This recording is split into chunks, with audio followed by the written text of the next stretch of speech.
Hi super fans, I am Swapnil and welcome to another episode of super theories, वो podcast जहां discuss होती है sensible and weird super hero theories. But आज का topic बहुत ही sensible और प्रैक्टिकल भी है, क्योंकि आज मैं डिस्कस करने वाला हूँ मार्वल के मल्टीवर्स सागा की एंडिंग के बाद एमसीयू का रीबूट किस तरह से हो सकता है। एमसीयू के फेज 4, 5 और 6 को कंबाइंड नाम दिया गया ये मल्टीवर्स सागा, जिसकी एंडिंग एवेंजर्स सीक्रेट वॉर्स के साथ फेज 6 के एंड में होने वाली है, जो कि ऑब्वियसली बहुत डाउटफुल है। जितना शफल अभी एमसीयू की मूवीज और शोज को लेके हो रहा है, उस हिसाब से मल्टीवर्स सागा में एटलीस्ट एक और फेज यानी कि फेज 7 भी ऐड होगा, जिसकी एंडिंग होगी अवेंजर्स सीक्रेट वॉर्स के किसी और पार्ट के साथ, और वहीं पर खत्म होगा ये मल्टीवर्स सागा। लेकिन इसी के साथ एमसीयू को भी रीबूट करने की प्लानिंग हो रही है। इस बारे में मैं पास्ट में भी डिस्कस कर चुका हूँ कि जिस तरह से कॉमिक्स में सीक्रेट वॉर्स की स्टोरी थी, जहां पर दो यूनिवर्सेस टकराए थे और उसके बाद पूरी कॉमिक्स यूनिवर्स को रीबूट करके कुछ लिमिटेड कैरेक्टर्स को कैरी फॉरवर्ड किया गया था कॉमिक्स की स्टोरी लाइन में, और जहां सीक्रेट वॉर्स इस कॉमिक्स की स्टोरी को इंटरेस्टिंग बनाने का कंसेप्ट था, वहीं प्रैक्टिकल रूप से बहुत सारे कैरेक्टर्स जिनकी पॉपुलैरिटी उतनी नहीं थी, उन्हें टोटली खत्म कर दिया गया था इस इवेंट के बाद, और सिर्फ जो पॉपुलर कैरेक्टर्स थे उन्हें आगे लाया गया था। तो उसी तरह से कुछ यहाँ एमसीयू भी करने की प्लानिंग जरूर कर रहा होगा। और जहाँ प्रैक्टिकलिटी की बात आती है, वहां अगर हम देखें तो अवेंजर्स एंड गेम के बाद जहां तक 10 साल एमसीयू के काफी स्टेबल और पॉपुलैरिटी बेस पे ग्रोथ चार्ट पे था, वहीं एंड गेम के बाद फेज 4 की जो स्टार्टिंग हुई है, एमसीयू काफी अनस्टेबल दिख रहा है। और अगर यहाँ से आगे ये प्रोग्रेस इसी तरह से बढ़ती गई, जहां हर एक प्रोजेक्ट पास्ट के प्रोजेक्ट से रिलेटेड है, तो फ्यूचर में यानी कि आज से 10 साल बाद लोगों का इंटरेस्ट एमसीयू से धीरे धीरे हट जाएगा। मतलब 10 साल तो दूर की बात है, करंट सिनारियो में हम ऑलरेडी देख रहे हैं कि जो न्यू व्यूअर्स हैं, जो एमसीयू के पास्ट को नहीं जानते, वो ऑलरेडी रीसेंट प्रोजेक्ट्स को देख के जज कर रहे हैं। मूवीज को रेटिंग बुरी मिल रही है, बॉक्स ऑफिस पे लो अर्निंग है, और इसका रीजन ये है कि लोगों को पास्ट की सारी मूवीज और प्रोजेक्ट्स नहीं देखने हैं लेटेस्ट मूवी देखने के लिए। मतलब किसी के पास इतना टाइम नहीं है कि वो एक मूवी देखने के लिए पास्ट की 30 मूवीज और 20 डिज्नी प्लस शोज देखे। तो ये नंबर 1 रीजन है कि एमसीयू को रीबूट करना पड़ेगा अवेंजर्स सीक्रेट वॉर्स के बाद। और ये रीबूट किस तरह से होगा वो थोड़ी देर में डिस्कस करता हूँ, लेकिन उससे पहले ये समझने की जरूरत है कि प्रैक्टिकलिटी बेस पे ये रिबूट क्यों किया जाएगा। सबसे पहली चीज, अब एमसीयू को ओन करता है डिज्नी, जो कि एक बड़ी कॉर्पोरेशन है, एंड फेज 4 में इन्होंने ऑलरेडी रियलाइज कर लिया होगा कि एमसीयू के प्रोजेक्ट्स धीरे धीरे उनकी जो पॉपुलैरिटी है वो खो रहे हैं। और फेज 5 की स्टार्टिंग में जैसे फर्स्ट मूवी है Antman and the Wasp Quantumania almost flop होने की कगार पे थी, उसने वो अर्निंग नहीं की जो एक्सपेक्टेड थी। तो डिज्नी ने मार्वल के जितने भी प्रोजेक्ट्स थे, एमसीयू के जितने भी प्रोजेक्ट्स थे, उन्हें होल्ड पे डाला। यानी इस साल कम से कम 4-5 प्रोजेक्ट्स आने वाले थे, 4 मूवीज और 5 डिज्नी प्लस शोज आने वाले थे, वो सारे होल्ड पे डाल दिए गए। एक मूवी शिफ्ट कर दी गई, डिज्नी प्लस प्रोजेक्ट्स में सिर्फ 2 रखे गए हैं, मे बी 3 आ सकते हैं ईयर एंड तक। लेकिन डिज्नी ने रियलाइज कर लिया है कि जितना ज्यादा कंटेंट दिया जा रहा है, उससे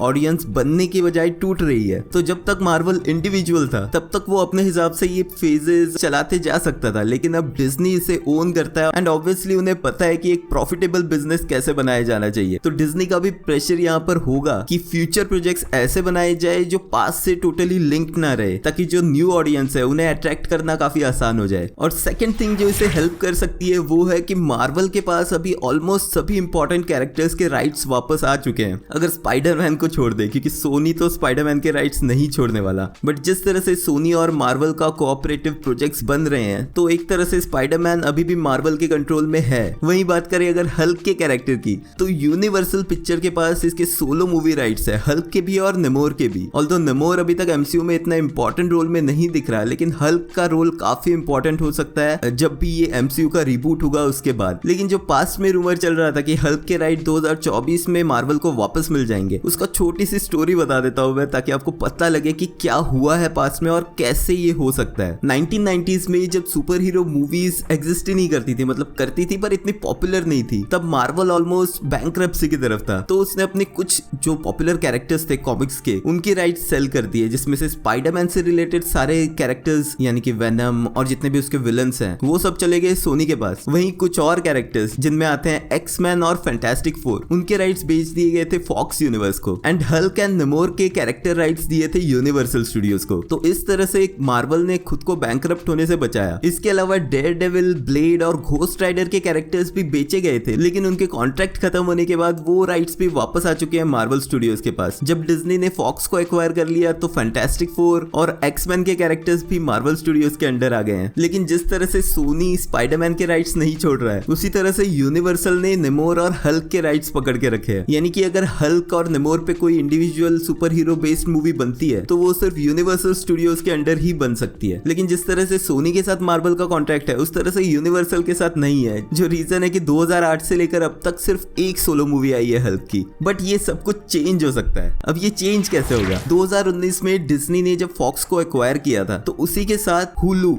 एक और स्ट्रीमिंग प्लेटफॉर्म है हुलू, उसके भी 2/3 शेयर जो है वो फॉक्स को खरीदने के साथ साथ डिज्नी ने हुलू के 2/3 शेयर्स खरीद लिए। यानी कि अब डिज्नी भी ओन करता है स्ट्रीमिंग प्लेटफॉर्म हुलू को। अब जिस तरह से डिज्नी है जो इन सारे कंपनीज को ओन करता है, उसी तरह से हुलू को ओन करता है कॉमकास्ट, जिसके पास अब सिर्फ 1/3 शेयर है। अब जो बात मैंने पहले कही कि 2024 में हल्क के राइट्स आ जाएंगे डिज्नी के पास, उसका रीजन ये है कि डिज्नी को डिसाइड करना है कि हुलू के जो शेयर्स उनके पास है कॉमकास्ट के थ्रू जो उन्होंने ले रखे हैं, क्या वो टोटली हुलू को एक्वायर करना चाहता है, जिसके लिए उनको $27 बिलियन कॉमकास्ट को देने होंगे। वहीं अगर डिज्नी हुलू को नहीं रखना चाहता, जो कि वो नहीं चाहेंगे क्योंकि उनका ऑलरेडी अपना स्ट्रीमिंग प्लेटफॉर्म आ चुका है डिज्नी प्लस और काफी अच्छे तरीके से ग्रो कर रहा है, तो वो हुलू के शेयर सेल कर सकते हैं कॉमकास्ट को। अब 2024 में ये डील होनी है। अब इस सब के बीच जो मेन ट्विस्ट है वो ये है कि कॉमकास्ट ही ओन करता है एनबीसी यूनिवर्सल को, जिसके पास है मार्वल के ये कैरेक्टर राइट्स। तो ऐसे में एक डील हो सकती है जहां डिज्नी हुलू को वापस दे दे एंड मार्वल के जो ये 2 कैरेक्टर्स यूनिवर्सल के पास है उनके राइट्स फिर से ले ले। तो अगर ऐसा होता है 2024 में तो मार्वल स्टूडियोज के पास ऑलमोस्ट सारे कैरेक्टर्स, सारे इंपॉर्टेंट कैरेक्टर्स वापस आ चुके होंगे एक प्रॉपर रिबूट के लिए, जिनके काफी इंपॉर्टेंट प्रोजेक्ट्स अभी तक एमसीयू में नहीं दिखाए गए हैं। एंड यही वो प्रोजेक्ट्स हैं जिन्हें देखने के लिए ऑडियंस थिएटर तक जाएगी, जैसे कि हल्क वर्सेस वुल्वरीन या Hulk versus Juggernaut, Tony Stark और रीड रिचर्ड्स साथ में काम करते हुए, वांडा मैक्सिमॉफ की Scarlet Witch versus Jean Grey की फिनिक्स, एंड इंपॉर्टेंटली हल्क की solo movie World War Hulk. मतलब ये वो प्रोजेक्ट्स हैं जिन्हें देखने के लिए लोग पैसे खर्च करेंगे, थिएटर्स तक जाएंगे। वहीं अगर यंग अवेंजर्स की मूवी आती है तो उसे देखने लोग नहीं जाने वाले। अगर एंटमैन के 3rd पार्ट जो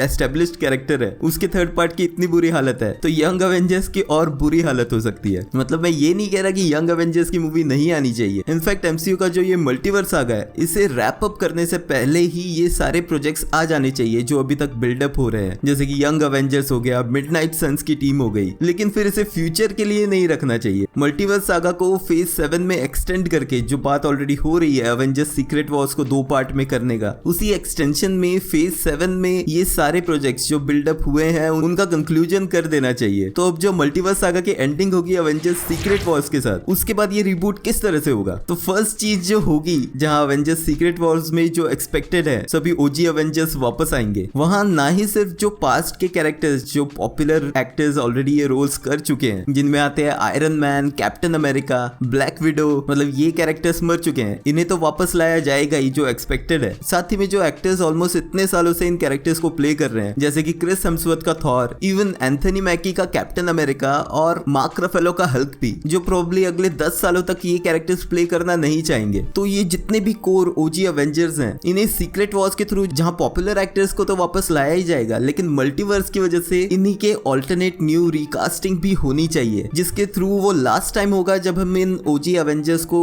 एक साथ देखेंगे। लेकिन उसके बाद जो यूनिवर्स बनेगा वहां पर एक रीबूट के थ्रू इन सभी कैरेक्टर्स को, जैसे कि iron man, captain America, even Thor और ब्लैक पैंथर और हल्क, इन सबको रिकास्ट किया जाना चाहिए ऐसे एक्टर्स के साथ जो थोड़े यंग हैं और जो लंबे समय तक इन्हें प्ले कर सकते हैं। तो जो भी अगले प्रोजेक्ट्स बनेंगे वो इन न्यू रिकास्टेड ओजी एवेंजर्स के साथ, प्लस एक्समैन के कैरेक्टर्स जो अगेन रिकास्ट होने चाहिए यंग एक्टर्स के साथ, प्लस फैंटास्टिक फोर की जो न्यू टीम जो ऑलरेडी रिकास्ट होके ही आएगी, प्लस टॉम हॉलैंड का स्पाइडरमैन। मेरे ख्याल से टॉम हॉलैंड का भी बस हो जाएगा तब तक इस स्पाइडरमैन कैरेक्टर को प्ले करते हुए। तो इस रीबूट में हमें एक न्यू स्पाइडरमैन भी मिल जाएगा माइल्स मॉरल्स के रूप में, क्योंकि पीटर पार्कर की स्टोरी हम पिछले 20-25 सालों से देखते आ रहे हैं, तो उसे रिपीट करने का कोई मतलब नहीं है। तो ये सारे है ओजी कैरेक्टर्स, लेकिन अब इन्हें न्यू रूप से न्यू टीम अप्स के थ्रू दिखाया जा सकता है। एंड जो इसके आगे के प्रोजेक्ट्स होंगे वो इतने ज्यादा इंटरलिंक नहीं होने चाहिए। अगर रिबूट किया जाएगा तो उसका मेन रीजन यही होगा कि जो उस टाइम की करंट ऑडियंस होगी उन्हें इनके न्यू प्रोजेक्ट्स, मूवीज या अगर डिज्नी प्लस शोज भी आते हैं तो वो देखने के लिए